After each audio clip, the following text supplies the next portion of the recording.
നമ്മുടെ ടീം തയ്യാറാണ്. നമ്മുടെ ട്രക്കിൽ ഇങ്ങനെ പൂത്തിരി കത്തിച്ചുകൊണ്ടേ ഇരിക്കുകയാണ്. ടെൻഷൻ ഉണ്ടോ 23-ാം തീയതി ഇത് ആര് കത്തിക്കുമെന്ന് ഓർത്ത്? പക്ഷേ സുജിയെ, പാലക്കാടിനെ സംബന്ധിച്ചിടത്തോളം എന്താ പറയുക, നമ്മൾ ഈ അടുത്ത കാലത്തൊന്നും ഇത്രയധികം ഒരു ആവേശം നിറഞ്ഞിട്ടുള്ള ഒരു ഇലക്ഷൻ വാശിയും വീറും. കാരണം ഞാൻ ഇന്നലെ പറയായിരുന്നു, ഈ VD സതീശനെ സംബന്ധിച്ചിടത്തോളം എന്താ അറിയോ, പാലക്കാട് നഷ്ടപ്പെടാൻ പറ്റില്ല. അത് നഷ്ടപ്പെട്ടാൽ അദ്ദേഹത്തെ വലിയതായിട്ട് അത് ബാധിക്കുന്നുള്ളതാണ്.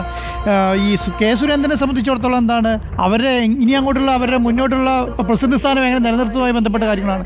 ചേലക്കരയെ സംബന്ധിച്ചിടത്തോളം എന്താണ്, ഗോവിന്ദ മാഷ് സ്ഥാനം ജയിച്ചേ പറ്റും. അവരുടെ സിറ്റിംഗ് സീറ്റാണ്, അത് ജയിച്ചേ പറ്റും. അപ്പോൾ നേതാക്കന്മാരെ സംബന്ധിച്ചിടത്തോളം, സ്ഥാനാർത്ഥികളെ സംബന്ധിച്ചിടത്തോളം, ഈ കൂറുമാറി വന്ന സ്ഥാനാർത്ഥികളെ സംബന്ധിച്ചിടത്തോളം, കൂറുമാറി വന്ന സ്ഥാനാർത്ഥിയാകാൻ നിശ്ചയിച്ചിരുന്ന ആൾക്കാരെ സംബന്ധിച്ചിടത്തോളം എല്ലാം വളരെ ആവേശം നിറഞ്ഞൊരു ഇലക്ഷനാണെന്നുള്ളതാണ് എൻ്റെ ഏറ്റവും വലിയ കാര്യം എന്ന് പറയുന്നത്. എനിക്ക് തോന്നുന്നത് നേരത്തെ സുജയ് പറഞ്ഞ പോലെ 2026 നിയമസഭാ തെരഞ്ഞെടുപ്പിനെ സംബന്ധിച്ച് കൃത്യമായൊരു സൂചന ഈ തെരഞ്ഞെടുപ്പ് നൽകുമെന്നുള്ളതാണ്. അതിന്റെ കാര്യം എന്താണെന്ന് വെച്ചാൽ, നോക്കൂ, നമുക്ക് ചരിത്രത്തിൽ ആദ്യമായിട്ട് 2021 അത്ഭുതകരമായ ഒരു തുടർഭരണം കേരളത്തിലുണ്ടാകുന്നു. അതോടുകൂടി തന്നെ കോൺഗ്രസിന്റെ ഒരു ഗ്രാഫ് എന്ന് പറയുന്നത് വളരെ താഴത്തേക്ക് പോയി എന്നുള്ളതാണ്.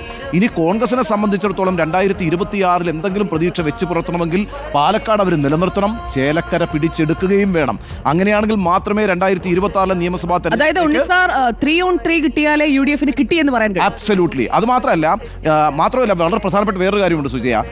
ഈ പറയുന്ന വയനാട്ടിലെ പോളിംഗ് ശതമാനം നമ്മുടെയൊക്കെ സംബന്ധിച്ചിടത്തോളം ഞെട്ടിക്കുന്നതായിരുന്നു. അവിടെ ഒരു 5 മുതൽ 6 ലക്ഷം വരെ പ്രിയങ്ക ഗാന്ധി ഭൂരിപക്ഷം ഉണ്ടാക്കുമെന്ന് പ്രതീക്ഷിച്ച സ്ഥലത്ത് നമുക്കറിയാം ഒരു 3-3.25 ലക്ഷത്തിലേക്ക് അത് നിന്നു പോകും. കാരണം എന്താണ്, അത്രയും പോളിംഗ് പെർസെൻറ്റേജ് കുറഞ്ഞു വന്നു. അപ്പോൾ വയനാട്ടിലെ വിജയവും പാലക്കാട്ട് നിലനിർത്തിയാലും ആ മാറ്റ് കുറയും. ചേലക്കരോട് പിടിച്ചാലേ പറ്റുള്ളൂ. 6 ലക്ഷം വയനാട്ടിൽ ഭൂരിപക്ഷവുമായി പ്രിയങ്ക ഗാന്ധി വരികയും പാലക്കാട് നിലനിർത്തുകയും ചെയ്താൽ കുറച്ചുകൂടി ആശ്വാസം കോൺഗ്രസിനുണ്ടാകുമായിരുന്നു. പക്ഷേ ഇപ്പോൾ അതിന് സാധ്യതയില്ല. അപ്പം 3 സീറ്റും പിടിച്ചുകൊണ്ടുവരുന്ന ഒരു കോൺഗ്രസിന് മാത്രമാണ് 2026 ആത്മവിശ്വാസത്തോടുകൂടി നിയമസഭാ തെരഞ്ഞെടുപ്പിനെ നേരിടാൻ കഴിയുക. അതേസമയം ചേലക്കര കൈവിട്ടു പോയാൽ CPM-നെ സംബന്ധിച്ചിടത്തോളം അങ്ങേയറ്റം വലിയ തിരിച്ചടിയായിരിക്കും. അതിനുള്ള സാധ്യത തള്ളിക്കളയുന്നില്ല ആ പാർട്ടി പോലും. കാരണം അത്ര വലിയ മത്സരമാണ് ചേലക്കരയിൽ നടന്നത്. വയനാട് പിന്നെ അവർ പ്രതീക്ഷ വെച്ച് പുലർത്തുന്നില്ല.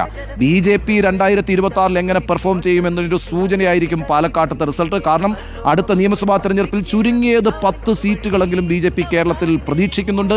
ഒരക്കമല്ലെന്ന സുരേന്ദ്രൻ നമ്മളോട് പറഞ്ഞത്, 2 അക്കം എന്ന് തന്നെയാണ് പറഞ്ഞത്. അപ്പോൾ ആ അർത്ഥത്തിൽ 2 അക്കം എന്ന് പറഞ്ഞാൽ ഭൂരിപക്ഷവും കടക്കും കേട്ടോ. അത് 74 സീറ്റ് കിട്ടിയാലും 2 അക്കം തന്നെയാണ്. അപ്പോൾ ആ അർത്ഥത്തിൽ അവരെ സംബന്ധിച്ചിടത്തോളം വലിയ നിർണായകമായ തെരഞ്ഞെടുപ്പാണ്. നേരത്തെ ആൻഡ്രൂ അഗസ്റ്റിൻ പറഞ്ഞതുപോലെ ഞങ്ങൾ കഴിഞ്ഞ ദിവസം മുഴുവൻ സമയവും പ്രേക്ഷകർ കണ്ടതാണ്. പാലക്കാട്ടെ വിവിധ സ്ഥലങ്ങളിലൂടെയാണ് യാത്ര ചെയ്തത്. മാത്തൂരും കണ്ണാടിയും പെരിയാരിയും പാലക്കാട് മുനിസിപ്പാലിറ്റിയും ഒക്കെ കവർ ചെയ്തതിന് ശേഷമാണ് ഇപ്പോൾ നിങ്ങളുടെ മുമ്പിൽ നിൽക്കുന്നത്. ഇത്രയേറെ ആവേശകരമായ ഒരു ഉപതെരഞ്ഞെടുപ്പ് അടുത്ത കാലത്തൊന്നും കേരളം കണ്ടിട്ടില്ല എന്ന് ഉറപ്പിച്ചു പറഞ്ഞു. നമ്മൾ ഈ തെരഞ്ഞെടുപ്പിന് മുമ്പ് ചർച്ച ചെയ്ത ഒരു കാര്യമാണ്, പ്രിയങ്ക വരുന്നു, വയനാട്ടിൽ മത്സരിക്കുന്നു. പ്രിയങ്കയുടെ കന്നി തെരഞ്ഞെടുപ്പാണ്. അതിന്റെ ഒരു തരംഗം അത് ഓളം ഈ 2 സ്ഥലങ്ങളിലേക്ക് കൂടി ചേലക്കരയിലേക്കും പാലക്കാട്ടേക്കും ഉണ്ടാകുമെന്ന് നമ്മൾ പ്രതീക്ഷിച്ചു. പക്ഷെ അങ്ങനെയൊന്നും ഉണ്ടായിട്ടില്ല എന്നുള്ളതാണ്. കോൺഗ്രസിനെ സംബന്ധിച്ച് അവരുടെ മിഷനറി മുഴുവൻ പാലക്കാടും ചേലക്കരയിലും കേന്ദ്രീകരിച്ചു. അവരെ സംബന്ധിച്ച് അതൊരു പ്രധാനപ്പെട്ട കാര്യമാണ്. വയനാട് എന്തായാലും ഉറപ്പിച്ചതാണല്ലോ എന്നുള്ളതാണ്. അങ്ങനെ ഉറപ്പിച്ചതാണ് എന്ന് പറയുമ്പോൾ നേരത്തെ അവർ തീരുമാനിച്ചിരുന്ന പുറത്തുള്ള വോട്ടർമാരെ കൊണ്ടെത്തിക്കുക, അത്തരം കാര്യങ്ങളിലേക്കൊന്നും യഥാർത്ഥത്തിൽ പോയിട്ടില്ല. പുറത്തു പോയ വോട്ടർമാർ, ഇപ്പോൾ ശ്രീ ആൻഡ്രോ വോട്ട് ചെയ്യാൻ പോയതല്ലേ, അവിടെ ക്യൂവിൽ ഇത്രയും നാളത്തെ നമ്മൾ വോട്ട് ചെയ്യുന്ന ഒരു ശൈലി വെച്ചിട്ട് ഒരു 4 മണിക്കൊക്കെ ശേഷം ഒരു മനുഷ്യൻ പോളിംഗ് ബൂത്തിൽ എന്നാണ്. അപ്പൊ 5 മണിയാകുമ്പോഴത്തേക്ക് ഇവര് തന്നെ പറയാ പോവായിരുന്നു. ഈ ചൂരൽമരം മുണ്ടക്കൈ ദുരന്തമുണ്ടാക്കിയിരിക്കുന്ന ഒരു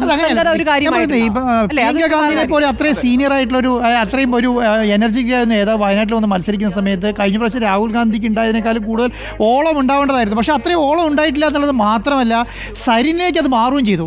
പാലക്കാട് കാരണം CPM-നെ സംബന്ധിച്ചിടത്തോളം പാലക്കാടേക്ക് കൊണ്ടുവരാൻ പറ്റി. അത് വാർത്താത്താരം ആ സമയത്ത് പ്രിയങ്ക വരുന്നതിനേക്കാളും വലിയ കാര്യമായിട്ട് സരിൻ വന്നു എന്നുള്ളതാണ്. അപ്പം അവിടുത്തെ ജനങ്ങളെ സംബന്ധിച്ചിടത്തോളം എന്താണ്, ഇതൊരു ബൈ ഇലക്ഷനിൽ വോട്ട് ചെയ്യുന്ന ഒരു സാധാരണ സ്ഥാനാർത്ഥി, ഒരു കോൺഗ്രസിൻ്റെ സാധാരണ സ്ഥാനാർത്ഥിക്ക് വോട്ട് ചെയ്യുന്ന ലെവലിൽ മാത്രമേ വയനാട്ടുകാരെ അതിനെ കണ്ടിട്ടുള്ളൂ. അങ്ങനെ മാത്രമേ അവർ വോട്ട് ചെയ്തിട്ടുള്ളൂ. അതിനേക്കാളൊക്കെ വെച്ച് നോക്കുമ്പോൾ ചേലക്കരയും പാലക്കാടും വയനാടിനെ വെച്ച് നോക്കുമ്പോൾ എത്രയോ വലിയ ഇലക്ഷനാണ്.